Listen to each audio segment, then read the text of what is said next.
What is actually happening in those rooms that feel all so good? That's what we're going to explore today. Because the psychology of interior design isn't really about decorating according to a formula. It's about understanding how our surroundings affect the way we experience our lives. And once you understand that, you start looking at your home differently. You stop asking, what else should I buy? And you start asking a much more interesting question. What is this room missing to make it feel like me? And I think the answer may surprise you because the secret to a room that feels wonderful isn't more decoration. It is intention. The feeling comes first. Let's start with the first thing we often overlook when decorating. We tend to begin with objects: the sofa, the coffee table, the rug, the lamps, the artwork, the pillows, the throws. And of course, all those things matter. But the room isn't really the objects. The room is the experience created by the relationship between those objects. That's an important distinction because you can take 5 beautiful pieces of furniture and put them together and still create an uncomfortable room. And you can take fairly simple pieces and arrange them beautifully and create a room that feels incredibly inviting. That's because our brains aren't experiencing individual decorating products. They're experiencing the whole environment, noticing the amount of visual information. We're noticing how easy it is to move around. We're noticing whether the furniture feels inviting. We're noticing light. We're noticing color. And we're noticing texture. We're noticing whether there is somewhere for our eye to rest. And we're sensing all of that before we ever consciously analyze the room. That's the psychology of design. The room is communicating with us. And the best rooms are saying, come in, sit down, relax, and stay. While these rooms feel different, look closely at the rooms we're looking at today. They're different styles, and that's important because it isn't about creating one particular decorating style. One room might lean traditional. The other might feel more modern, organic. Another might have a more classic, collected, but underneath the different styles, there are similarities. There's comfort, balance, and texture. Natural materials, good proportions, softness, contrast, warmth, and something else. Breathing room. That last one is incredibly important because a room needs somewhere for your eye to rest. And this is one of the first things I want you to notice in your own home. Look around. Is everything asking for attention? Is every surface filled with decorations? Is every wall filled? Are there objects everywhere you look? If so, the problem may not be that you need more decorating. You may simply need less competition. Your eyes need quiet. Think about a beautifully styled coffee table. There might be a stack of books, a beautiful bowl, a candle, perhaps a small object with a little history. And that's enough. Now imagine adding another 6 or 7 things. A coffee table filled with books. Everything on top of the books filled with an object. Suddenly, the eye doesn't know what is important anymore. Everything is talking, and when everything is talking, nothing really stands out. This is why editing is such a powerful interior design tool. And editing doesn't mean creating a minimalist home. I'm not telling you to remove everything you love. Quite the opposite. I'm saying give the things you love room to matter. Sometimes the most beautiful thing you can do for a room is to remove something that is competing with something else. Take something away, step back, look again, you may suddenly notice the architecture, the artwork, the beautiful lamp, the texture of the sofa, the view outside the window. Sometimes beauty needs a little silence around it. Now let's talk about comfort. Because comfortable interiors are not accidental. A room can look comfortable, or it can actually be comfortable. Those are two different things. A sofa might photograph beautifully, but be impossible to relax on. A chair might look gorgeous, but have nowhere to put your coffee. A coffee table might be beautiful, but too far away. A rug may be lovely, but so small that the furniture feels disconnected, and suddenly the room is working against you. Good interior design should make your life easier. That's one of my favorite definitions of good design. It should support the way you actually live. If you read, there should be somewhere wonderful to read. If you entertain, your seating should encourage conversation. If you love coffee in the morning, perhaps there's a comfortable place to enjoy it.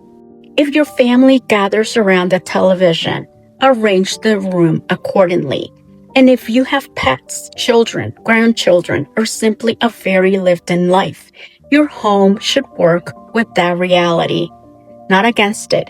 Because a home isn't a photograph. A home is where life happens. Scale is something your eye feels. Now here's where we get into one of the most important principles of interior design: scale and proportion. And this is one of those things people often feel without knowing how to describe it. You walk into a room and something feels wrong. Maybe the rug is too small. Maybe the artwork is tiny on a large wall. Maybe the coffee table is completely overwhelmed by the sofa. You may not immediately say, "Oh, this is a proportion problem." But your eye knows good proportion creates harmony, and harmony feels comfortable. This is why I always say, before you buy the beautiful things, measure. Measure your room, measure your furniture, measure your rug. Think about height of the ceiling. Think about the size of the windows, and think about the architectural features. And then think about how everything relates. Because one of the easiest ways to make a room feel more sophisticated isn't necessarily buying something expensive. It's getting the scale right. Another thing, color. Color is about more than trend. Color is one of the first things we notice in a room. But I think we've become so obsessed with what's trending that we sometimes forget something very simple. Color is emotional. Warm colors can create a sense of coziness. Cool colors can feel calm and airy. That's my favorite kind of color. Deep colors can create intimacy. Light neutrals can feel peaceful and open. Earth tones can feel grounded. But here's the important part. There is no universally correct color. There is only the color that creates that feeling for you, the feeling you want. So instead of asking, what color is trending right now, ask, how do I want to feel in this room? That's completely different. That's a completely different starting point. For a bedroom, you may want calm. For a dining room, you might want warmth and conversation.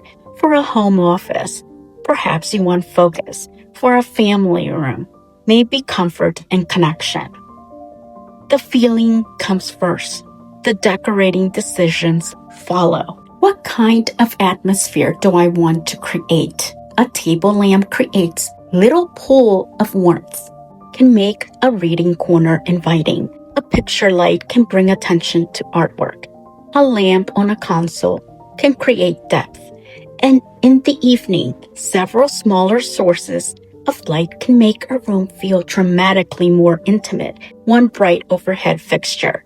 This is why layer lighting is so important. Your home should be able to change mood throughout the day. Bright and energized in the morning, soft and relaxed in the evening. You don't need to redecorate the room. You simply change the light. Texture makes a room feel touchable. Now look at the room again.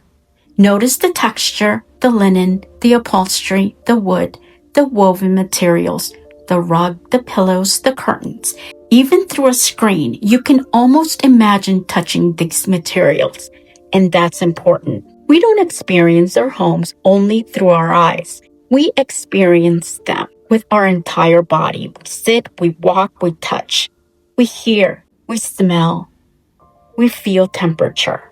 A room filled with different textures feels richer because it gives our senses more to experience. This is why I love contrast.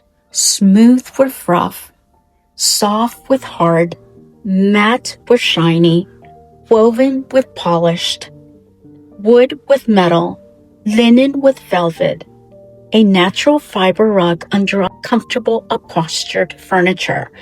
These contrasts make a room feel layered without requiring more decoration. And sometimes that's exactly what a room needs. Not more stuff, more texture. Natural materials bring life into a room. There is another reason natural materials work so beautifully. They aren't perfect. Wood has grain, stone has variation, wicker has irregularities, linen wrinkles, sisal has texture. Natural materials bring a little imperfection into an interior. And I think that imperfection is part of what makes a room feel comfortable. When everything is perfectly smooth, perfectly shiny, perfectly manufactured, and perfectly matched, a room can begin to feel a little sterile, a little cold. But bring in wood, a vintage piece, a woven basket, add a plant, a branch, a natural fiber rug, and suddenly the room has another dimension. It feels more connected to the natural world, more relaxed, more human. Your home doesn't need to constantly be updated. It needs to make sense for your life. And maybe the most beautiful room in your home isn't the room that gets the most compliments. Maybe it's the room where you automatically relax in. The room where you lose track of time. The room where people gather. The room that holds your memories. The room that feels familiar. The room that makes you breathe a little deeper when you walk into it. The room that makes you think, oh, this feels so good. That's what we're really creating when we decorate, not just rooms, feelings. And that, to me, is the real psychology of design, the real joy of decorating. Remember, in interiors, there is only one golden rule, and that is you do you. Design is an individual expression. Express yours. Happy decorating! Thanks for watching. Don't forget to like and subscribe. We're trying to reach 10,000 subscribers. I'll see you on the next one. Bye!